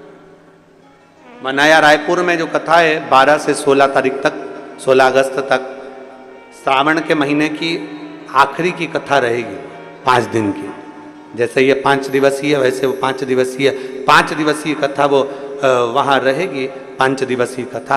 उसका एक आनंद, आप उस कथा को पूरे आनंद के साथ पंडाल में बैठकर 12 तारीख से 16 तारीख तक 1 बजे से 4 बजे तक, श्रावण की 72 वर्ष के बाद ऐसा सावन पड़ा है, और उस सावन के महीने में 5 दिवसीय कथा मिल जाना, श्रवण कर लेना, अपने जीवन को सार्थक बनाना। दिल से सुनो। नया रायपुर में बैठकर कथा का उस लाभ लीजिए, सुनो 1 से 4 बजे। शिव तत्व की प्राप्ति। और 16 तारीख तक वो कथा चलेगी। फिर 17 तारीख को सीहोर में बाबा की कावड़ रहेगी। सुबह 9 बजे माँ सीवन का जल भरकर 11 किलोमीटर दूर बाबा को चढ़ाने के लिए बोल बम का नारा लगाते लगाते, शिव का स्मरण करते करते, प्रदोष के दिन बड़े आनंद के साथ, शनिवार की प्रदोष है, शनिचरी प्रदोष का भाव लेते हुए बाबा को कावड़ चढ़ेगी दिल से। शिव तत्व की प्राप्ति। कन्या आई, राजपुरोहित की बुद्धि फिर गई कन्या को देखकर। राजपुरोहित की बुद्धि फिर गई। जो कन्या को देखा तो मन में विचार करा, कन्या को देखते से ही विचार करा कि इतनी सुंदर कन्या, इतनी सुंदर।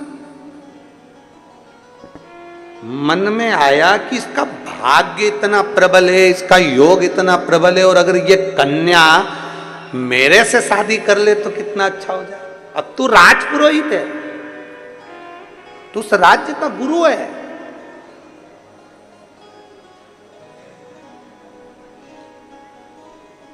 जब किसी शिव भक्त की ओर गलत दृष्टि से देखा जाता है तो उसकी गति बिगड़ जाती है। बहुत बहुत सावधानी। 16 सोमवार अगर किसी ने व्रत किए होंगे तो उनको कथा याद होगी। किसी ने करे, आप लोगों में से किसी ने 16 सोमवार करे? अरे वाह।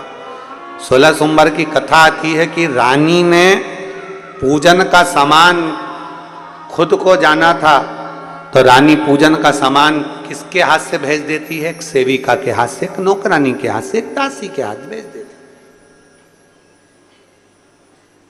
एक सेविका के हाथ से, एक दासी के हाथ से जब पूजन का सामान भेजती है,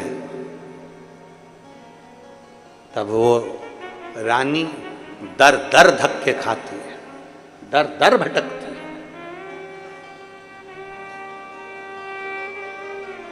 आखिरी में किसी गुरु के पास में जाती